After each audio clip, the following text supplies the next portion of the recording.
Halo semuanya, selamat datang di channel Midi Cerita Official. Di video kali ini, saya akan membawakan sebuah kisah berjudul Saat Kunci Rumahku Titipkan, Istriku dan Sahabatku Menghancurkan Hidupku. Sebuah cerita tentang kepercayaan, tentang persahabatan yang dianggap seperti saudara, dan tentang pengkhianatan yang datang bukan dari orang asing, melainkan dari dua orang yang paling dipercaya dalam hidup. Sebelum kita masuk ke ceritanya, untuk kamu yang baru menemukan channel ini, jangan lupa untuk subscribe channel ini. Tekan tombol like jika ceritanya menyentuh hati, dan tuliskan pendapat atau pengalamanmu di kolom komentar.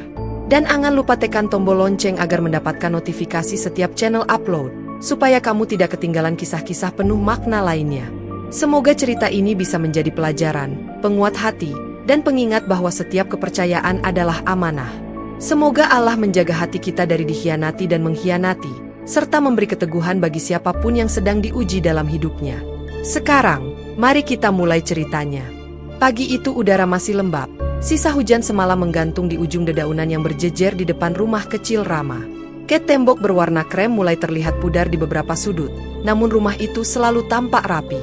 Rama berdiri di teras sambil merapikan kancing kemejanya, menatap jam di pergelangan tangan dengan alis sedikit berkerut. Di balik pintu, suara langkah kaki Maya terdengar pelan, disusul aroma kopi yang masih mengepul dari cangkir di meja makan. "Mas, lembur lagi?" tanya Maya lirih ketika keluar dan menyodorkan bekal makan siang. Senyumnya ada, tapi matanya menyimpan kelelahan yang tidak pernah benar-benar hilang.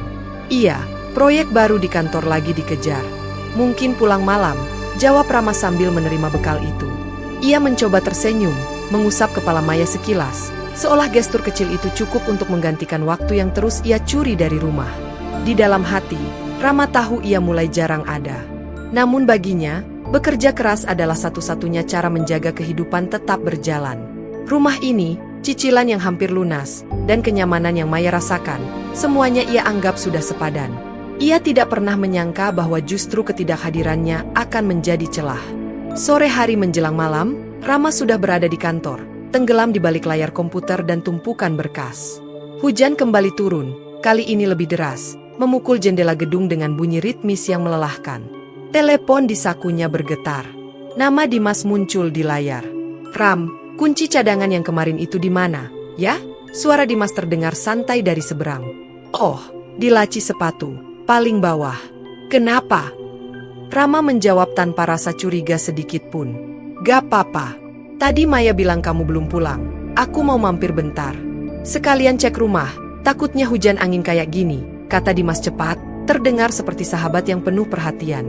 Rama mengangguk meski tahu Dimas tak bisa melihatnya. "SCP, makasih ya, Dim. Gue tenang kalau lu yang bantu." Telepon ditutup. Rama menatap layar gelap ponselnya, sesaat lebih lama dari biasanya.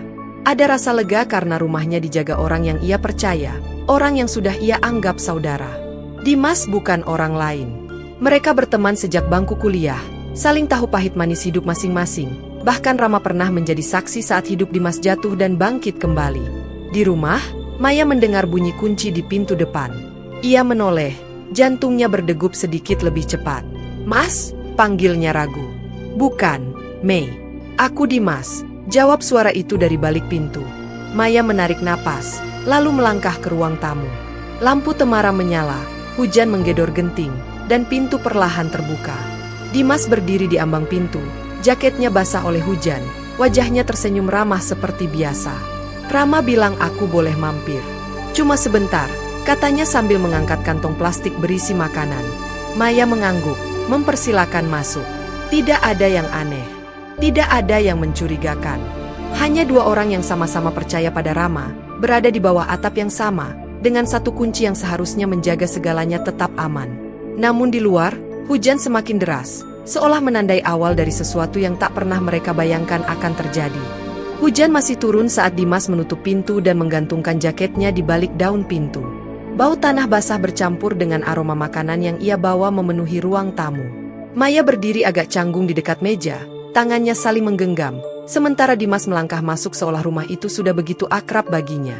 Lampu ruang tengah memantulkan bayangan mereka berdua di dinding, panjang dan samar. "Kamu belum makan, ya?" tanya Dimas sambil melirik meja makan yang masih rapi. "Belum. Nunggu Mas Rama sebenarnya," jawab Maya pelan. Nada suaranya datar, tapi ada garis lelah di wajahnya yang tak bisa ia sembunyikan. Dimas meletakkan kantong plastik itu di atas meja. Ya udah, kita makan dulu aja. Kasihan kamu. Dia juga pasti pulang malam lagi. Kata-kata itu diucapkan ringan, seolah hal biasa. Namun Maya menunduk, jemarinya meremas ujung lengan bajunya. Ia tidak menjawab, hanya duduk berhadapan dengan Dimas, memandang nasi hangat yang mulai mengepul. Suara hujan menjadi latar saat mereka makan dalam diam. Hanya bunyi sendok menyentuh piring dan sesekali helaan napas panjang dari Maya. Dimas sesekali melirik, ekspresinya tampak prihatin. Ram emang gitu dari dulu, ujar Dimas akhirnya. Kalau kerja, bisa lupa waktu. Tapi dia orang baik, keras di kerjaan, lembek soal keluarga. Maya tersenyum tipis. Iya, aku tahu. Namun senyum itu tidak sampai ke matanya. Dimas menangkap itu. Ia meletakkan sendoknya, menyandarkan punggung ke kursi, lalu menatap Maya lebih serius. Kamu capek, ya? Pertanyaan sederhana itu membuat dada Maya sesak. Untuk pertama kalinya malam itu, ia menghela napas panjang. Capek itu, bukan cuma badan, jawabnya lirih. Kadang aku ngerasa sendirian di rumah ini. Dimas terdiam. Hujan seolah berhenti sejenak, menyisakan bunyi tetesan dari talang. Ia mencondongkan badan sedikit ke depan. Kalau kamu butuh teman cerita, bilang aja. Aku di sini. Maya menatap Dimas. Lama. Seolah menimbang-nimbang sesuatu di kepalanya. Ia mengangguk pelan. Makasih. Aku cuma pengen didengerin. Sejak malam itu, Dimas jadi lebih sering datang. Awalnya selalu dengan alasan memastikan rumah aman, atau sekadar titipan makanan dari luar. Maya menyambutnya dengan senyum sopan, tapi kehadiran itu perlahan menjadi kebiasaan. Mereka duduk di ruang tamu, berbagi cerita ringan, tentang hujan, tentang masakan yang gagal, tentang Rama yang jarang pulang tepat waktu. Ram pasti bangga sama kamu, kata Dimas suatu sore, setelah melihat rumah tetap rapi meski Rama jarang di rumah. Maya tertawa kecil. Kalau dia beneran perhatiin, mungkin iya. Kalimat itu diiringi senyum getir. Dimas menangkap nada kecewa yang disembunyikan. Ia tidak menggurui, tidak menyalahkan Rama. Ia hanya mendengarkan, mengangguk, sesekali menyelipkan kalimat empati. Itu wajar kok, ngerasa kayak gitu, ucapnya pelan. Maya mulai merasa nyaman. Terlalu nyaman. Ia tidak lagi canggung saat Dimas datang. Mereka tertawa lebih sering. Duduk lebih dekat. Lampu ruang tamu yang redup seolah menutup jarak di antara mereka. Hingga suatu malam, saat hujan kembali mengguyur dan Rama mengabari tak bisa pulang sama sekali, Dimas menatap Maya lebih lama dari biasanya. Kalau aku di posisi kamu, katanya perlahan, aku juga bakal sakit hati. Maya terdiam. Jantungnya berdebar, bukan karena hujan, tapi karena sesuatu di udara berubah. Ia ingin menghentikan percakapan itu, tapi kata-kata terasa berat keluar dari bibirnya. Ruang tamu mendadak terasa sempit, sunyi, dan terlalu hangat. Sementara di luar, hujan kembali turun seperti mengunci mereka berdua dalam satu kesalahan yang belum mereka sadari akan tumbuh semakin dalam. Hari-hari setelah itu berjalan pelan, seolah waktu di rumah Rama melambat dengan caranya sendiri. Pagi selalu dimulai dengan kepergian Rama yang tergesa, dan malam berakhir tanpa kepulangannya. Maya terbiasa menatap ponsel di meja makan, menunggu pesan singkat yang sering datang saat jam sudah terlalu larut. Di luar jendela, matahari tenggelam lebih cepat, meninggalkan langit berwarna kelabu yang serasi dengan perasaan di dadanya. Sore itu, angin berhembus pelan membawa bau dedaunan basah. Maya duduk di ruang tamu, jendela terbuka setengah, tirai putih bergerak perlahan. Televisi menyala tanpa benar-benar ditonton. Ketika suara ketukan terdengar di pintu, ia sudah tahu siapa yang datang sebelum membukanya. Kamu nggak capek bolak-balik ke sini? Tanya Maya sambil melangkah ke samping, memberi jalan. Dimas tersenyum kecil. Kalau capek, aku nggak bakal datang. Nada suaranya ringan, tapi ada ketulusan di baliknya. Mereka duduk berdampingan di sofa, jarak di antara mereka tidak lagi sejauh dulu. Maya menyilangkan kaki, memeluk bantal kecil, matanya menatap lantai. Aku ngerasa aneh ngomong gini, ucap Maya pelan. Tapi kadang aku ngerasa hidupku cuma nunggu. Nunggu dia pulang. Nunggu dia punya waktu. Dimas tidak langsung menjawab. Ia membiarkan hening bekerja. Menunggu itu melelahkan, katanya akhirnya. Dan gak semua orang kuat. Maya tersenyum getir. Aku pikir jadi istri yang baik itu yang ngerti. Tapi nggak ada yang bilang kalau ngerti itu bisa sesepi ini. Kata-kata itu jatuh pelan, tapi menghantam keras. Dimas menatap wajah Maya. Mata itu berkaca-kaca, bahunya sedikit turun, seperti orang yang sudah lama menahan beban. Tanpa sadar, Dimas menggeser duduknya sedikit lebih dekat. "Ram, bukan sengaja," ujarnya hati-hati. "Dia cuma nggak sadar." "Aku tahu," jawab Maya cepat. "Makanya aku nggak pernah marah. Aku cuma capek diem." Dimas mengangguk. Ia merasakan dorongan aneh di dadanya, campuran empati dan sesuatu yang mulai melenceng. Ia seharusnya menjaga jarak. Ia tahu itu. Tapi setiap kali Maya berbicara, ia merasa dibutuhkan. Perasaan yang sudah lama tidak ia rasakan. Malam turun perlahan. Lampu rumah dinyalakan, menciptakan bayangan hangat di dinding. Di luar, suara motor lewat sesekali, lalu kembali sunyi. Dimas berdiri, berniat pulang. "Kalau kamu butuh apa-apa, telepon aja," katanya. Maya menatapnya, lalu mengangguk. "Makasih, udah dengerin aku." Beberapa hari kemudian, telepon itu benar-benar berdering. Tengah malam, suara Maya di seberang terdengar bergetar. "Dim, kamu lagi sibuk?" Dimas bangun dari tidurnya, duduk di tepi ranjang, mengusap wajah. "Enggak." "Kenapa?" "Aku cuma nggak bisa tidur. Rumah ini sunyi banget." Ada jeda panjang. Dimas menatap dinding kosong di kamarnya. Di kepalanya, alarm peringatan berdering pelan, tapi hatinya melangkah lebih cepat dari logikanya. "Aku kesana," katanya akhirnya. Saat panggilan ditutup, Dimas berdiri diam, menyadari satu hal yang menakutkan. Ia tidak lagi datang sebagai sahabat Rama, melainkan sebagai seseorang yang ingin dibutuhkan oleh Maya, dan langkah kakinya menuju rumah itu akan mengubah segalanya. Dimas duduk di balik kemudi mobilnya cukup lama sebelum mesin dinyalakan. Tangannya menggenggam setir terlalu erat, ruas jarinya memutih. Hujan rintik-rintik jatuh di kaca depan, membiaskan lampu jalan menjadi garis-garis panjang yang goyah. Napasnya berat. Kedatangannya ke rumah itu tidak lagi terasa seperti kewajiban seorang sahabat, melainkan dorongan yang sulit ia jelaskan bahkan pada dirinya sendiri. Sepanjang jalan, pikirannya melayang ke masa lalu. Masa ketika ia dan Rama sama-sama tidak punya apa-apa. Kos sempit, mie instan, mimpi yang ditertawakan orang. Bedanya, Rama menikah lebih dulu. Memiliki rumah. Memiliki seseorang yang menunggunya pulang. Sementara Dimas, selalu sendirian. "Gue ikut seneng lo berhasil," gumamnya pelan, seolah bicara pada bayangan Rama di kursi samping. "Tapi kenapa ya?" rasanya nyesek. Ia tertawa kecil, pahit. Bertahun-tahun ia menutup rasa itu rapat-rapat. Iri dianggap dosa kecil yang bisa dikendalikan. Tapi kini, setiap kali melihat Maya berdiri di dapur, rambutnya terikat asal, wajahnya lelah tapi tetap lembut, rasa itu berubah bentuk. Bukan lagi sekadar iri. Ada keinginan. Ada rasa ingin memiliki sesuatu yang selama ini hanya ia lihat dari jauh. Saat ia sampai, pintu rumah terbuka bahkan sebelum sempat mengetuk. Maya berdiri di sana, mengenakan sweater tipis, wajahnya pucat karena kurang tidur. "Kamu beneran datang," katanya pelan. Dimas mengangguk. "Kamu kedengeran gak baik-baik aja." Mereka duduk di ruang tamu dengan lampu temaram. Jam dinding berdetak pelan, terdengar sangat jelas di antara keheningan. Maya memeluk lututnya, menatap ke arah jendela. "Aku kadang mikir," katanya perlahan, "apa Rama masih butuh aku di hidupnya, atau aku cuma bagian rumah yang harus ada?" Dimas menelan ludah. Dadanya terasa sesak. Ia mengubah posisi duduk, kedua tangannya saling menggenggam, berusaha menjaga nada suaranya tetap netral. "Jangan mikir gitu," ujarnya. "Kamu itu, lengkapin hidup dia."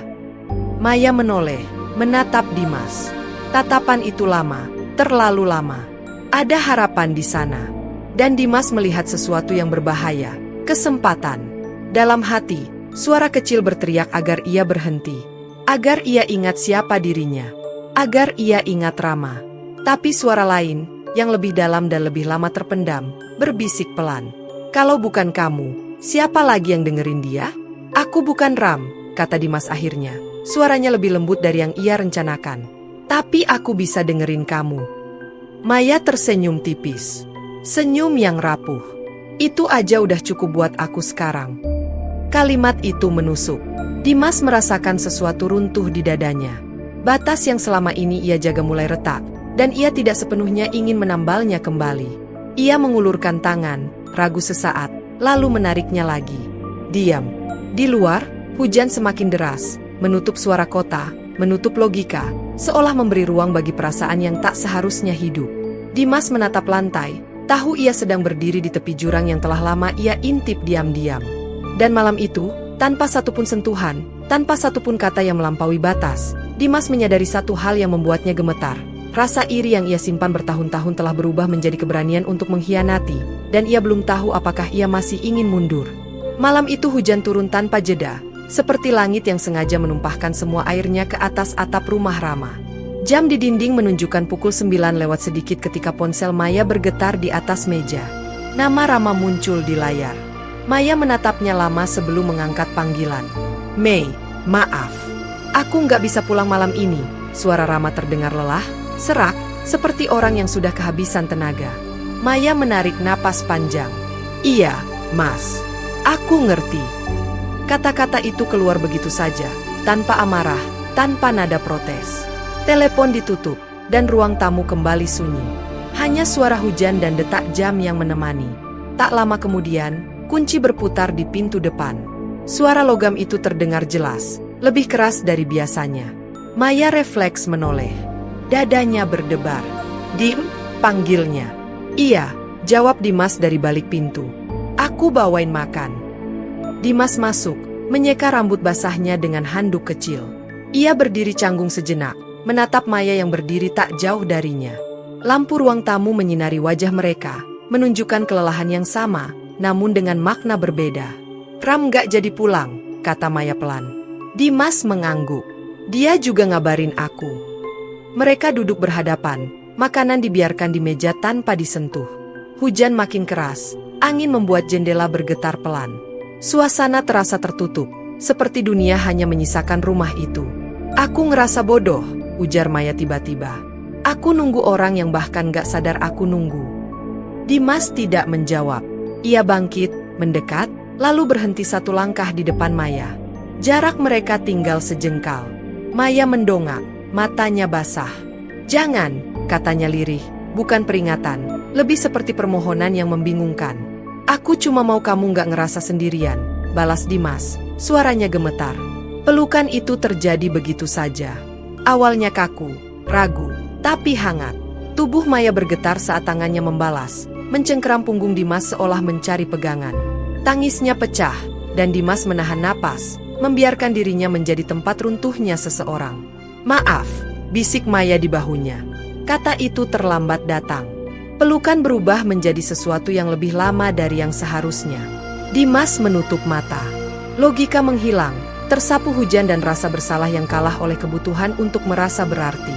Tak ada yang sadar kapan pelukan itu berubah menjadi ciuman singkat, panik, lalu hening panjang setelahnya. Maya mundur, wajahnya pucat, tangan gemetar. "Kita salah," katanya. "Iya," jawab Dimas, tapi tidak melangkah pergi. Kunci rumah itu tergeletak di meja, diam, tak bersalah dalam wujudnya, namun telah membuka pintu yang tidak bisa ditutup kembali. Hujan di luar masih turun, lebih deras dari sebelumnya, sementara di dalam, dua orang duduk berjauhan, sama-sama tahu bahwa satu kesalahan telah terjadi, dan malam ini hanyalah permulaan dari kehancuran yang lebih besar. Pagi datang tanpa cahaya hangat. Matahari tertutup awan tipis, membuat rumah itu terlihat pucat, seperti wajah orang yang kurang tidur semalaman. Rama membuka pintu dengan langkah pelan, menggantung tas kerjanya di belakang pintu. Jam di dinding sudah menunjukkan pukul 8 pagi. Biasanya, ia akan mendengar suara peralatan dapur atau sapaan Maya yang lembut. Namun hari itu, yang menyambut hanyalah keheningan. "Mei?" panggil Rama sambil melepas sepatunya. Tidak ada jawaban. Ia melangkah ke ruang tamu.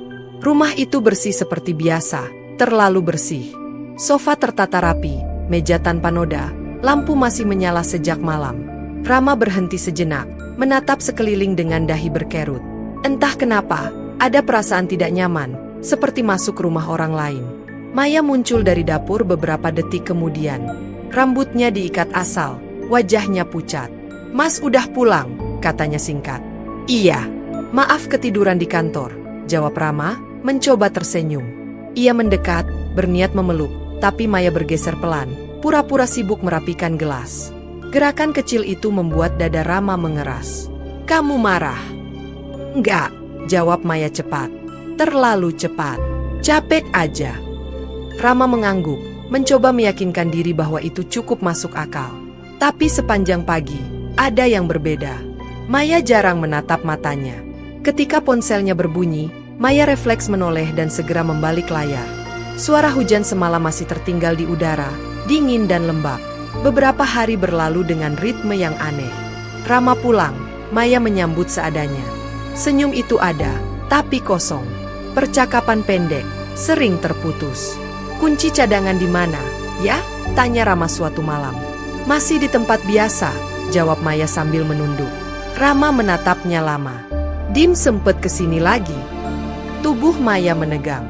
"Iya, cuma sebentar." Hening jatuh di antara mereka. Rama menelan ludah. Ia ingin bertanya lebih banyak, tapi menahan diri. Percaya, itu yang selalu ia pegang. Malam-malam selanjutnya, Rama tidur dengan mata setengah terbuka. Ada bunyi-bunyi yang terasa asing. Rumah itu berisik dalam keheningan. Detak jam terdengar seperti hitungan mundur. Rama sering terbangun, menatap langit-langit, merasa ada sesuatu yang bergeser tapi tak mampu ia sebutkan. Suatu sore, Rama pulang lebih cepat dari biasanya. Ia berdiri di depan rumah, memperhatikan tirai yang sedikit terbuka. Suara tawa tertahan terdengar dari dalam. Bukan tawa Maya yang biasa ia dengar bersamanya. Langkah Rama terhenti di depan pintu. Tawa itu tiba-tiba berhenti. Dan Rama berdiri di sana, kunci di tangannya, belum memutar lubang pintu, sementara firasat buruk mengalir dingin di dadanya, bertanya apakah ia benar-benar siap masuk dan menemukan jawaban yang selama ini ia hindari. Pagi itu Rama sedang menyiram tanaman di depan rumah ketika suara langkah kaki pelan mendekat dari belakang. Udara masih sejuk, namun keringat tipis membasahi tengkuknya. Ia menoleh dan mendapati Bu Ratna, tetangga sebelah, berdiri dengan senyum yang terlihat ragu, seolah membawa sesuatu yang ingin disampaikan namun takut melukai. "Pagi, Mas Rama," sapa Bu Ratna sambil membenarkan kerudungnya. "Pagi, Bu," jawab Rama ramah, meski matanya masih letih akibat malam yang nyaris tanpa tidur. Bu Ratna terdiam sesaat. Tatapannya melirik ke arah rumah Rama, lalu kembali ke wajahnya. "Mas, saya sebenarnya nggak enak mau ngomong." Rama menghentikan semprotan air. Tangannya refleks menurunkan selang. "Kenapa, Bu?" Bu Ratna menarik napas dalam-dalam. Suaranya turun menjadi hampir berbisik. "Beberapa kali saya lihat, ada mobil di Mas parkir di depan rumah, malam-malam. Pas Mas nggak kelihatan." Jantung Rama berdetak lebih keras. "Mungkin cuma mampir sebentar, Bu. Dia sahabat saya." Bu Ratna mengangguk cepat. "Iya, saya tahu. Saya juga mikir begitu awalnya. Tapi, pernah satu malam, hampir tengah malam, dia keluar dari rumah Mas. Sendirian." Kata terakhir itu menggantung di udara. Rama tersenyum kecil, kaku. "Mungkin Mas Dimas bantu-bantu karena saya sering gak ada." Bu Ratna tidak langsung menjawab. Matanya menunjukkan rasa iba yang tak bisa disembunyikan. "Mas, maaf ya. Kalau saya salah, anggap aja angin lalu." Rama mengangguk, berterima kasih, lalu masuk ke rumah. Pintu tertutup, dan suara dunia luar seketika teredam. Rama berdiri di balik pintu cukup lama, napasnya berat. Kata-kata Bu Ratna berputar-putar di kepalanya, bertabrakan dengan semua alasan yang selama ini ia bangun untuk menenangkan diri. Ia melangkah ke ruang tamu. Rumah itu sunyi.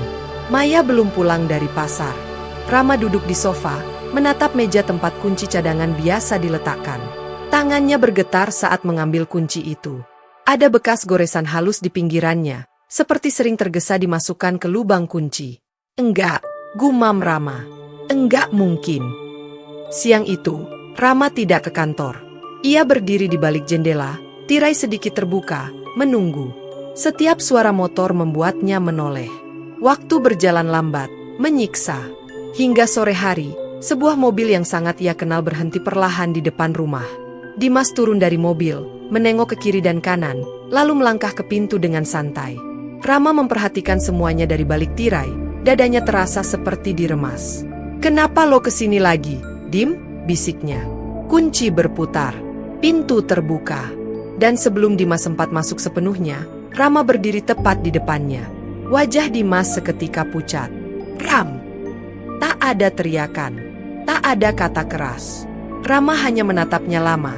Mata merah, rahang mengeras. Dari balik kamar, terdengar langkah panik Maya mendekat. "Mas!" Suara Maya bergetar. Rama tidak menoleh. Pandangannya terkunci pada wajah sahabatnya sendiri, menunggu satu kebohongan lagi, satu alasan lagi, yang mungkin akan menghancurkan sisa kepercayaannya. Sunyi menggelayut di ruang tamu seperti kabut tebal yang menyesakkan. Rama berdiri tegak di depan pintu, sementara Dimas membeku di ambang. Wajahnya pucat dan matanya berkedip cepat, seperti orang yang baru saja tertangkap basah dalam mimpi buruk. Dari belakang, langkah kaki Maya terdengar ragu, lalu terhenti. Tidak ada yang berani bicara. "Mas!" Suara Maya pecah, lirih, namun Rama tetap tidak menoleh. Ia melangkah ke dalam, memberi isyarat agar Dimas ikut. Pintu ditutup perlahan. Bunyi kunci terdengar sangat keras di ruangan itu. Rama meletakkan kunci di atas meja, tepat di tengah, seperti barang bukti yang tak terbantahkan. Dimas membuka mulut, lalu menutupnya lagi. "Ram, gue bisa jelasin." Rama mengangkat tangan. Bukan marah, bukan ingin memukul. Gerakan itu justru tenang, terlalu tenang. "Gue capek dengar penjelasan," ucapnya datar. Maya berdiri beberapa langkah di belakang, tubuhnya gemetar. Air mata sudah mengalir, tapi tak ada isak keras. Hanya tangis tertahan yang membuat dadanya naik turun. "Kapan?" tanya Rama singkat. "Hening." Dimas menunduk. Maya menggeleng pelan, seolah ingin mundur dari kenyataan. "Sejak kapan?" ulang Rama, suaranya sedikit lebih berat. "Beberapa minggu," jawab Dimas akhirnya. Suaranya serak, nyaris tak terdengar. Rama mengangguk perlahan. Ia duduk di sofa, menunduk, kedua tangannya mencengkeram lutut. Bahunya mulai bergetar. Tangisan itu datang tanpa suara, hanya napas tersengal, hanya mata merah yang menatap lantai. "Gue titip rumah ke lo," katanya pelan, hampir seperti berbicara pada diri sendiri. "Gue titip hidup gue." Dimas berlutut, refleks, seperti anak kecil yang tertangkap berbuat salah. "Gue salah, Ram. Gue hilaf. Gue..." "Udah," potong Rama lirih. "Jangan tambah." Maya melangkah maju. "Mas, aku..." Rama akhirnya menoleh. Tatapan itu kosong, terluka, tapi tidak penuh amarah. "Kenapa nggak ngomong?" tanyanya pelan. "Kenapa lo berdua milih bohong?" Maya jatuh berlutut, menutup wajahnya dengan kedua tangan. Tangisnya pecah, memenuhi ruang tamu. Dimas memalingkan wajah, tak sanggup menatap Rama lagi. Malam itu berlalu tanpa teriakan, tanpa makian, hanya tangisan dan keheningan panjang. Rama masuk ke kamar, menutup pintu, dan duduk sendiri di lantai. Ia menulis sesuatu di atas kertas dengan tangan gemetar. Surat cerai. Singkat, tanpa tuduhan panjang. Menjelang subuh, Rama keluar membawa satu koper. Ia berhenti sejenak di depan pintu kamar, mendengarkan tangis Maya yang semakin lirih. Tanpa sepatah kata pun, ia melangkah pergi. Di luar, langit masih gelap. Udara dingin menusuk. Rama berdiri sebentar di teras, menarik napas panjang, menyadari bahwa malam ini ia kehilangan segalanya, dan pagi nanti akan menjadi awal dari hidup yang tak lagi sama. Pagi itu matahari terbit pucat, seperti enggan menyentuh rumah yang baru saja runtuh dari dalam. Rama berjalan menyusuri gang sempit dengan koper kecil di tangannya. Langkahnya pelan, bahunya sedikit membungkuk, namun wajahnya kaku, bukan karena lelah, melainkan karena menahan sesuatu yang terus mendesak keluar dari dada. Di ujung gang, ia berhenti, menoleh sekali lagi ke arah rumah itu. Tirai masih tertutup, tak ada satupun tanda kehidupan. Rama menelan ludah, lalu berbalik tanpa memberi kesempatan pada hatinya sendiri untuk ragu. Ia menumpang angkot menuju terminal. Sepanjang perjalanan, suara klakson dan teriakan kernet bersahut-sahutan, terlalu keras untuk pikirannya yang penuh. Rama memejamkan mata sesaat, mengingat bertahun-tahun yang ia habiskan membangun rumah itu. Bukan temboknya, tapi kepercayaannya. Di terminal, ponselnya bergetar. Nama Maya muncul. Rama menatap layar itu lama. Jarinya gemetar, lalu ia menekan tombol tolak. Ponsel kembali bergetar. Kali ini pesan. "Aku minta maaf. Tolong pulang. Kita bisa bicarakan." Rama menghela napas panjang. Ia mengetik balasan singkat. Beberapa hal nggak bisa dibicarakan setelah dihancurkan. Pesan terkirim. Tangannya menurun lemas. Tak lama, panggilan lain masuk. Nama Dimas. Rama tertawa kecil, getir. Masih berani lo nelpon, gumamnya. Kali ini, ia tidak menolak. Ia mengangkat, tapi tidak bicara. Ram, gue tahu lo denger. Suara Dimas bergetar. Gue kehilangan lo hari ini. Dan gue pantas. Iya, jawab Rama singkat. Lo nggak cuma kehilangan gue. Lo kehilangan diri lo sendiri. Telepon ditutup. Rama duduk di bangku panjang terminal, memperhatikan orang-orang datang dan pergi. Ada yang tertawa. Ada yang berpamitan. Hidup tetap berjalan, tanpa peduli hatinya baru saja patah. Bus datang. Rama naik tanpa menoleh lagi. Dari balik jendela, kota menjauh perlahan. Setiap kilometer membuat napasnya sedikit lebih lega, meski perih belum benar-benar pergi. Di kursi belakang, seorang anak kecil tertidur di bahu ibunya.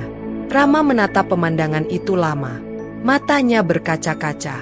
Ia mengusap wajahnya cepat, lalu duduk tegak. Aku nggak boleh hancur, bisiknya pada diri sendiri. Bus melaju keluar kota. Di dalam dada Rama, keputusan itu mengeras. Ia pergi tanpa membuat keributan, tanpa balas dendam, tanpa mempermalukan siapapun, tapi juga tanpa kembali. Dan saat lampu kota benar-benar hilang dari pandangannya, Rama menyadari satu hal yang membuat napasnya tercekat. Pergi adalah bentuk harga diri terakhir yang masih bisa ia jaga, meski itu berarti ia harus berjalan sendirian menuju hidup yang sama sekali belum ia kenal. Kota baru menyambut Rama dengan hujan gerimis dan udara yang asing. Tidak ada kenangan di setiap sudutnya, tidak ada jalan yang mengingat langkahnya, dan justru itulah yang Rama butuhkan. Ia menyewa kamar kecil di lantai 2 sebuah rumah petak. Jendela menghadap jalan raya, tempat kendaraan berlalu lalang tanpa pernah peduli siapa yang menatap dari balik kaca. Hari-harinya berjalan sederhana. Bangun pagi, bekerja, pulang, lalu duduk dia menatap lampu kota dari jendela. Tidak ada suara Maya di dapur. Tidak ada pesan menanyakan sudah makan atau belum. Keheningan menjadi teman setianya. Awalnya menyiksa, lama-lama terasa jujur. Suatu malam, hujan turun deras. Rama duduk di lantai, bersandar ke dinding, secangkir kopi dingin di tangannya. Ponselnya bergetar. Pesan dari nomor tak dikenal. Aku harap kamu baik-baik saja. Rama tahu itu siapa. Ia tidak membalas. Ia menutup layar dan memejamkan mata. Dalam hening, ingatan datang berlapis-lapis, tapi kali ini tidak lagi menghancurkan. Hanya meninggalkan perih kecil yang bisa ia tahan. Beberapa bulan berlalu. Rama mulai tersenyum lagi. Tidak sering, tapi tulus. Ia bertemu orang-orang baru, bekerja lebih teratur, menata hidup pelan-pelan. Luka itu tidak hilang, tapi tidak lagi berdarah. Suatu sore, ia berdiri di halte menunggu bus, memperhatikan matahari tenggelam di balik gedung. Angin sore menyentuh wajahnya. Untuk pertama kalinya, ia merasa cukup. Aku masih di sini, gumamnya. Dan saat bus datang, Rama melangkah masuk dengan tenang. Tidak ada kepastian di depan. Tidak ada janji bahagia. Hanya satu keyakinan yang tersisa di dadanya. Hidup memang lebih sunyi, tapi setidaknya kini ia hidup tanpa kebohongan. Bus bergerak. Kota lama tertinggal. Rama menatap ke depan, ke jalan panjang yang belum ia kenal, membawa satu pelajaran pahit yang akan selalu ia ingat, bahwa kepercayaan adalah kunci paling berharga, dan sekali dikhianati, ia tidak untuk diberikan dua kali. Begitulah kisah yang baru saja kita dengarkan. Sebuah cerita tentang luka yang tidak terlihat, tentang memilih pergi tanpa amarah, dan tentang harga diri yang dijaga meski hati hancur. Terima kasih sudah meluangkan waktu untuk menonton hingga akhir. Semoga cerita ini memberi hikmah dan menemani langkah hidup kita ke arah yang lebih baik. Jangan lupa untuk subscribe, like, dan share video ini agar semakin banyak orang yang bisa mengambil pelajaran dari kisah ini. Terima kasih telah menonton.